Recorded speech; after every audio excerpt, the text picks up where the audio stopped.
Welcome to Bacillus Digital Skills. Today we are going to deal with a topic in periodontics, child psychology. Psyche means mind and logos means science. So basically psychology is study of mind or study of science. The study of the mind and mental processes, especially in relation to behavior. That is what psychology is. And the mental, motivational, and behavioral characteristics and attitudes of an individual or group of individuals also comprises psychology. Now, a psychologist, who's a psychologist? A person who is specialized in the study of the structure and function of the brain, okay, and the mental processes of animals. They are the psychologists. Now, we are going to deal with child psychology. So it is that branch of science dealing with the study of the nature, function, and phenomenon of a child's soul and mind. Now, why do you need to study child psychology? So, just to give a brief introduction, when we see the treatment of a child, a dental treatment of a child is very much different from that of treating an adult. So, in order to manage the child in behavioral aspects, the basic behavior of the child has to be understood first, and also the child psychology has to be understood. The psychology of a child keeps varying with age, and with each age, there is a transition. So at a 3-year-old patient is the way you treat a 3-year-old patient is not the same as you treat a 5-year-old or an 8-year-old. So age appropriate psychology has to be learned first in order to understand the behavior of the child, and from that you can formulate a proper treatment plan and behavior management also. So to understand the child better and to deal with him more effectively. That is the first significance of child psychology. The next is to train the child effectively in his oral habits and modify his behavioral process, to have a better treatment planning and interaction between other biological and medicinal disciplines, detect deviation from the normal patterns which may interfere with the treatment processes. So all these are the significances of child psychology in dentistry. It is basically to understand the child more, okay, and to get a better behavior management protocol. So coming on to the development of child psychology according to Erikson's concepts. So there are basically different types of child psychologies given by different authors. One such is the psychosocial theory by Erik Erikson. Okay, so it stands apart from other theories basically because of its practical applicability. When you see child psychology or psychosexual theory by Sigmund Freud, cognitive theory by Jean Piaget, all these theories are a little complicated, and they are more into a psychological aspect than into a practical aspect. Okay, so when we treat a child in the dental operatory, what comes into our mind is applications of Erikson's theory. So it has more of a social and a practical side to when you actually do the patient. So learning Erikson's theory is very important. And Erik H. Erikson, lifespan from 1902 to 1992, born in Frankfurt in Germany, and graduated from Vienna Institute, Psychoanalytic Institute, and he wrote his first book, Childhood and Society, in 1950. And other contributions are, the first main contribution of Erik Erikson is this theory called psychosocial theory. Other theories are psychohistorical studies, psychosocial development of different personalities like Gandhi. His famous books are Childhood and Society, Insight and Responsibility, Identity and Crisis, Choice and Reasons, etc. Now, when you come on to Erikson's theory, there are certain concepts that he has tried to explain in his theory. So there is a difference from psychosexual theory in the sense that in psychosexual theory by Sigmund Freud, what he has explained is each stage or each age of a child is centered around one or the other sex organs or body organs of the child. But in Erikson's concept, the interaction of the child with the society has more importance. And he has divided the entire lifespan of a man into 8 stages or 8 ages. And the sequence of development is the same or constant in every individual. The stage 1, stage 2, 3, 4, everything goes in a sequence. After stage 1, stage 3 will not occur. And after stage 3, it cannot go back to stage 2. It is a sequence of development and it is constant.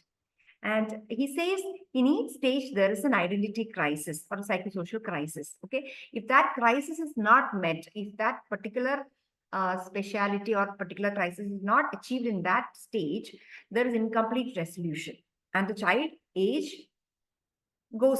child goes on to the next stage, but that if that psychosocial crisis is not met, then there can be problems in future. So Erikson's 8 stages or 8 ages of man, for in pediatric point of view, we have to study the first 5 stages, that is till adolescence, that is from 0 to 15 years. So the first stage is from the down, if you see, basic trust versus mistrust. Next is autonomy versus shame and doubt. Next is initiative versus guilt, industry versus inferiority, and identity versus role confusion. And each has a radius of significant relation and possible outcome also.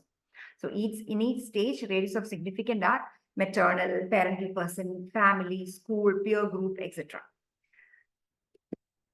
So coming out of the first stage, 0 to 18 months, basic trust versus mistrust. It is the oral sensory stage for a baby. So as soon as the child is born, the infant, he or she is utterly dependent. And there is something called development of a trust by that child. Okay, that baby is trusting the environment or trusting the person or the caretaker, the mother, depending on the quality and dependability of the child's caregiver. Okay, and availability also. When the child is hungry, child has to be fed. When the child is sleepy, he has to be put to sleep. And if everything is achieved at the correct time and in the correct way, the child develops trust in the environment. Okay, he or she feels trust in the caretaker, and in turn, a trust in the environment also. And he or she will feel safe and secure in the world. And caregivers who are inconsistent, emotionally unavailable, or rejecting contribute to feelings of mistrust in the children they care for. Okay, and that in turn will develop a mistrust in the world as such. Okay. So the failure to develop trust will result in fear and a belief that the world is inconsistent and unpredictable. So this particular thing is developing in the first stage of life of a child, 0 to 18 months. The clinical application of this age, 0 to 18 months, if at all a child has to be brought to the dental clinic, definitely the presence of the parent is important. You cannot put the parent away and take the child and examine yourself. And in a 1-year-old and a 1.5-year-old, when they come to you, if that particular child has developed trust in the environment, dealing with the child is much easier. Or if the child is uncooperative, be suspicious and extremely frightened, and we can assume that the child has not developed trust in the environment or trust in the caregiver. So such a child needs special effort to establish rapport and trust with the dentist and staff. Coming on to the next stage is autonomy versus shame and doubt, 18 months to 3 years. Okay, in this stage, what happens is this is the stage of terrible twos. Okay, 1.5 years to 3 years. The age 2 comes in between. No, so in the stage of terrible twos, the child is not completely dependent on the parent or the caregiver. Definitely, the child is moving away from the mother, developing some sense of autonomy. Okay, like taking the spoon and getting fed by himself, putting a sandal by himself, putting a dress by himself. The child learns to walk, feed himself, talk. So there is an autonomy of body function control. And this is the time when the child is toilet trained. So toilet training, Erikson has said it should not be very harsh and it should not be very loose also. So it should not be a very big issue in the house that, the child is getting toilet trained, and enough gratification of pleasure and enough, strictness, both should be in a balance. And failure to develop a proper sense of autonomy result in doubt in child's mind about his ability to stand alone. Okay, so whenever the child is moving to some danger, you have to warn the child about the danger, but you have to allow some things that child do. Suppose the child is trying to climb up the window. We know it is dangerous, but with some caution, you have to let them do it. So that is how they develop autonomy. If in everything you restrict the child in all his actions, in whatever or anything or everything he does, he will develop a sense of doubt or shame in his mind that, I am not good for anything. Whatever I am doing is wrong. Such a thought will come to the child's mind. And the children who successfully complete the stage feel secure and confident, while those who do not are left with a sense of inadequacy and self-doubt. So in the dental clinic, how to take care of such a child is that you same as in stage one, presence of parent is important. And complex treatment like, pulpectomy, difficult extractions, all these multiple pulpectomies, all these things may require sedation or general anesthesia. And if at all the child is cooperating in the dental chair, the treatment has to be his own choice. Like, you cannot impose anything on the child at this age. 1.5 to 3 years is a time when you have to ask permission to the child for everything. Can I do this? Can I use this? Which one do you want? You want a red towel or a blue towel? Like that, you have to get the choice out of the child, and then actually do it to him. Okay, the third stage is initiative versus guilt. This happens from 3 years to 6 years of time. Okay, this is the time when the child moves away from the family and join a peer group or a play school. So that is the time when the child starts aggressive talking, group play. They play in a group, like, children play, and one of them will be leading the play, like that. Physical activity, emotions, extreme curiosity, questioning, aggressive talking, all these starts in this 3 to 6 years. So they have a lot of energy which has to be directed in the proper way. So if you're not directing them in the proper way, their energy will be mostly used for distraction. They don't know where to spend their energy at. So major task for parent and teachers is to channel the activity into manageable tasks. That is very important. This is the time when you give a jigsaw puzzle to the child, building blocks to the child. So these are manageable tasks to the child at this age. Now, if you give unmanageable things like, some big task and give the child, and if the child is not able to finish it, that child is going to develop a guilt within himself. Somebody has given me this job and I'm not able to do it, and that is something wrong. Like that, a thought in the child will come. Okay, at this age, child is inherently teachable, and major activities playing, especially imaginative and uninhibited play is vitally important to the development of the child at this age. So children who are successful at this stage feel capable and able to lead others. Those who fail to acquire these skills are left with a sense of guilt, self-doubt, and lack of initiative. And in clinical scenario, the first visit of a child usually in their senses will be in the 3 to 6 years. They will not even remember visit during 1.5 or 2 years.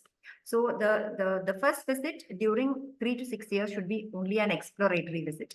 That is, the child has his own curiosity. The child will be curious or anxious to see what is a dental office like.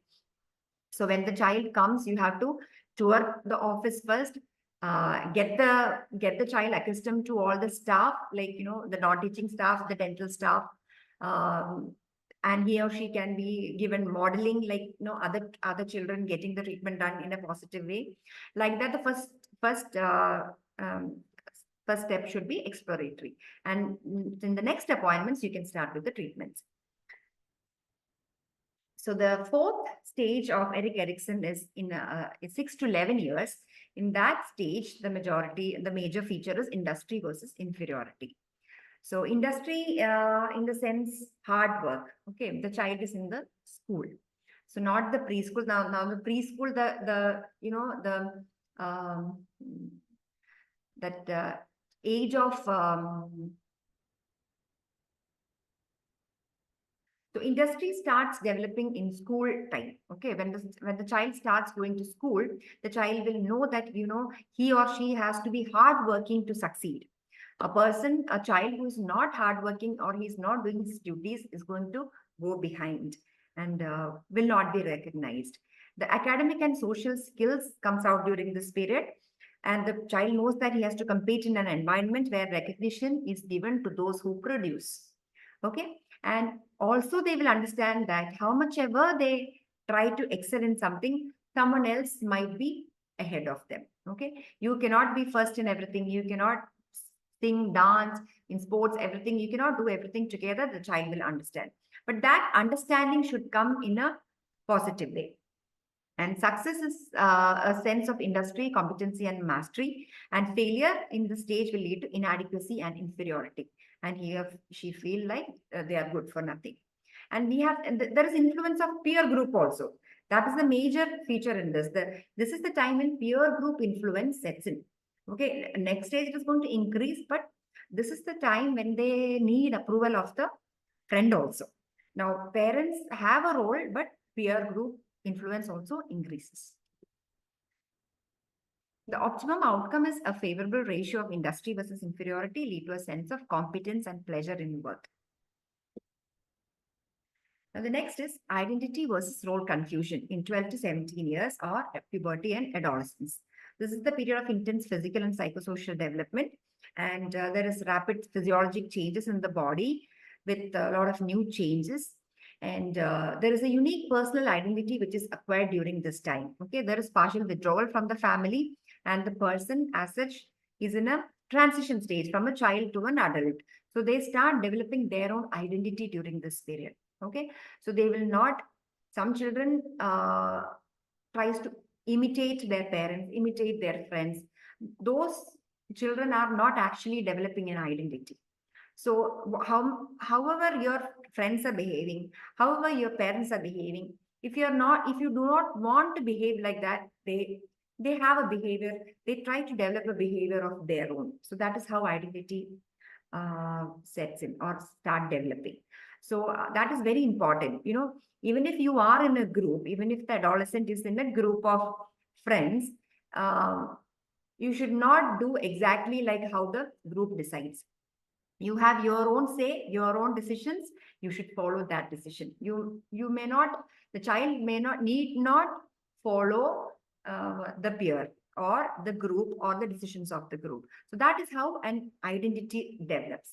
If a child cannot do that, if a child only can do whatever the friends are doing or the parents are doing or the peer is doing, the child will later on develop something called identity confusion. Okay, so the trust, autonomy, initiative, and industry, the last four stages, the first four stages, I mean, that contribute a lot to a child's identity. So, any incompetency or any incomplete resolution of the first stage, and the child is going to the next stage, all these are going to reflect in the adulthood. So, any unresolved crises in each stage of Erikson can lead to multiple problems during adulthood. Now, separation from the peer group is necessary to establish uniqueness and value. Now, clinical applicability is that the adolescent, same as in the second stage, I told you, nothing can be imposed to the child. Here also in an adolescent, a treatment plan or anything cannot be imposed on the child. And he or she should feel that it is done for him and not to him. Okay, it should not be the forceful bringing of the child to the dentist. The child has to understand on his own that I have a problem and I have to get it corrected. And he has to also get approval from the peer also. That is also there. Some amount of peer influence is there during this age, but parents have absolutely very minimal role in decision making of a child. Decision has to be made by the parent, but listening to that is up to the child totally. Now, behavior management during this stage can be extremely challenging because parental authority is challenged. Approval of peer group is extremely important. And an optimum outcome of this fifth stage is the identity. Identity refers to who am I? The child is asking himself, who am I? What is my role in this world? What am I going to do with my life? All these questions are asked during this period. If the child is not getting any answer for these questions, there is an identity confusion there. So these four stages, Erikson has given beautifully so that once you understand the psychology of the child during this stage, applicability of this psychology to the behavior of the child is very easy.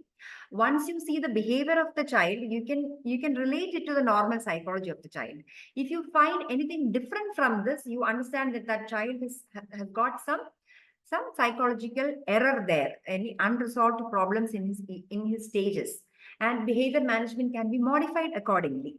Now we have different behavior management techniques which can be applied to each age and each psychological stage.